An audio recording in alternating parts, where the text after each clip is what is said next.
How long can you speak? It's a skill that politicians tend to do better than the rest of us with. Sometimes they're there filibustering a bill. Sometimes they just want to make a point about something that is very much on their mind. And this week, US Senator Cory Booker broke a new record. He spoke for 25 hours and 4 minutes, setting out a record for the Senate where he said he wanted to issue a warning of this grave and urgent moment in US history, protesting against the actions of Donald Trump. Would the senator yield for a question? Chuck Schumer, it's the only time in my life I can tell you no. I just want to tell you a question. Do you know you have just broken the record? Do you know how proud this caucus is of you? Do you know how proud America is of you? That was the Senate Minority Leader, Chuck Schumer, congratulating Cory Booker on breaking the record. Now, we thought we'd look at some long speeches, and we couldn't think of anyone better to speak to than Sir Ivan Lawrence, who, of course, was a Conservative MP for many years, also a distinguished QC. And he actually gave the longest speech in parliamentary history of 4 hours and 23 minutes. Sir Ivan, hello to you. Good morning, Adam. How nice to speak to you. Yeah, very nice to speak to you again as well. Just remind us, why did you feel you needed to speak so long in 1985? Well, thank you for giving me the opportunity of establishing yet again that it was not a filibuster. I was making a point. And the point was that I was infuriated by the fact that several of the experts who gave evidence to the Common Select Committee that was looking into preventive medicine either didn't know about, because they hadn't bothered to read, or didn't want to know about the many university conclusions drawn worldwide, sometimes by Nobel Prize winners of integrity, that it was medically harmful to fluoridate the water by putting into it industrial effluent, and like from aluminium smelting, brick making, chemical fertilizer, in order to avoid prosecutions for polluting the air and the water and the land. And I was so irritated by that I decided to put on the record the findings of some of these universities worldwide, and it took me a long time, particularly because I was interrupted all the time by people who had funny things to say, like Toby Jessel, who I remember said, on a point of order, Mr. Speaker, is the honourable and learned gentleman aware that he promised me a lift home 3 hours ago? And Sir Bernard Brain, said that I was abusing my right of free speech, because when he spoke for 3.5 hours, it was in the interest of 30,000 of his constituents. And I said, well, I've been speaking to 46 million of mine. You didn't, however, win the day, did you? I didn't win because I had to go off to the Old Bailey. In those days, you could be both a practicing member of Parliament and a practicing member of the bar. And I was in the middle of a very long, largest cash robbery of all time case in the Old Bailey. I was in the middle of cross-examining a policeman. And after I'd been speaking for 4 hours and 20 minutes, my alarm went off, my watch. So I said, excuse me, I have to hurry off now to the Old Bailey to finish my cross-examination, but I'll be back. And I came back and said several hours later, I'm sorry I had to interrupt myself, but I'm back now. And I spoke for another 45 minutes, getting some more stuff on the record from around the world about the medical harm that was being done by fluoridation in America, and the denial of any knowledge of this from so-called experts who said that we must introduce fluoride into the water here in order to preserve children's teeth, which didn't quite do, but it was an item that did help. But of course, brushing, teaching children to brush their teeth and to spit out any toothpaste that they've swallowed with fluoride in would have the same effect. Of course, the trouble with fluoride was, although everybody agreed that it was one of the worst poisons you could find, the pro-authorities said, well, yes, but at 1 part per million, it's not really toxic.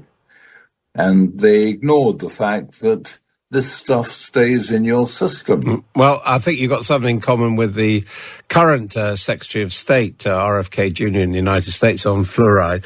But let's just stick to talking about speeches, because you have several things in common with Cory Booker, who broke the record this week. One, that he wasn't filibustering, i.e. trying to talk out a piece of legislation, as you weren't. The other, of course, that he didn't... he hasn't managed to overthrow the Trump administration. He knew he wasn't going to do that. He was making his point, as you were. But the big difference between you is the length that you spoke for. I mean, impressive to go for 4.5 hours and come back for another 45 minutes. But could you ever imagine speaking for 25 hours? No, but I mean, I could have done that. I had enough evidence that this stuff was medically harmful, causing, as I've said, heart disease, cancer, brain failure, muscular failure, and I could have gone on doing that, but it wasn't in my interest to do that. As far as the debate was concerned, I wasn't trying to stop the bill, I was trying to amend the bill, which you can no longer do because we changed the law after I'd spoken to make sure that it couldn't happen again. So I was at, and also I had to get off to the Old Bailey to ask the questions of the police officer who was opposing my client. Well, let's just listen to a couple of other politicians who are well known for making long speeches. Fidel Castro, the former leader of Cuba, was certainly one. He spoke at the United Nations General Assembly, the UNGA meeting, for over 4 hours, 269 minutes, talking about the overthrow of the US-backed dictator Fulgencio Batista in 1960 and criticizing American imperialism. Revolutionary government, betraying the people. Of course, that for Mr. President of the United States, what we have done for our people is treason to our people. Mr. President, it is not our intention to disregard the rules that determine our conduct at the United Nations.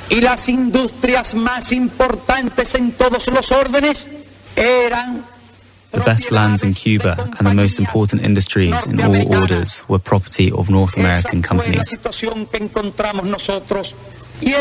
was the situation we found, and that situation should not be a situation to many of the countries represented in this assembly.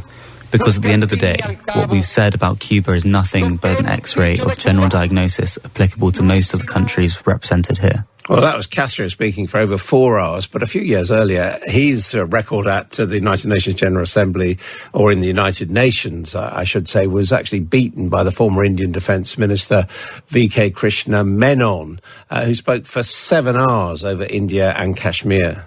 On behalf of my delegation, the thoughts that I'm sure is in the minds of all of us who are gathered here, that my country or my government may have with those associations of the late Smuts, do not enter into this matter. And what strikes me, Ravan, is that their approach is very different from yours. They were basically shouting, I mean, rather more aggressive for long periods of time. Well, Speaker Wetherell admonished Edwina Currier, as I recall, for carrying out a running commentary while seated and wearing a tight T-shirt with some water authority stuff on it. And at 8:20, I seem to remember, he called for order and warned people that if I was further interrupted and fed with distracting thoughts, I would be likely to lose the thread of the excellent speech he thought I was making. So, and the point about the 4 hours is this was continuous. And with the others, I don't know about the Castro's 4 hours. I don't know about the latest American senator. But you stop. They stopped. They went away. They came back. They had lunch. They had dinner. They resumed the speech very often. And if that happens, you can go on for 25 hours. My difficulty was trying to get it all in before I had to go off to the Old Bailey, which means I couldn't have spoken for much more than 4.5 hours without a break. And Cory Booker, actually, he didn't have any breaks at all. The only breaks he got was when people intervened to ask him questions. And that, I think, was the way you did it as well. That's what gives you a slight breather to gather your thoughts when you take questions in the course of your speech. Yes, Lord Renton of Huntingdon said that he kept my copy of my speech by his bed, so that if he decided that he couldn't sleep very well, he'd read a bit and go to sleep with a smile on his face. So this was very sort of a fun debate, with all these interruptions, which made it longer and just meant that I could have spoken for much longer, putting the stuff on the record. One of my colleagues went out to the central lobby whilst I was speaking and met some of his constituents, and they said, "What's he speaking about?" My colleague said, "About 4.5 hours." No, said the constituent, what's his subject? "Oh, I don't know. He hasn't said," said my colleague. Sir Ivan Lawrence, thank you very much indeed for joining us talking about long speeches. And let's end just with a snippet of that record-breaking Senate speech this week from the Democrat Cory Booker. But no, I go, "No, ma'am, I'm not." "Well, who are you then?" I go, "Well, I'm a senator." And we're so conditioned in America, if we meet a congressperson out and about, the first thing we want to know is, whose team are you on? My team or their team? It's us versus them. Horrible dynamic of tribalism in our country. And I took a deep breath. And I looked at these two great American women. And I said, "Ma'am, I'm a Democrat." And the woman next to me looks at me suddenly sour. And she said, "I should have brought my Trump hat." And she wheeled it away from me. And immediately I said, "You know what? I'm not going to dance to this tune." That was Cory Booker from New Jersey. He's run for the presidency before, and I suspect we haven't heard the last of him.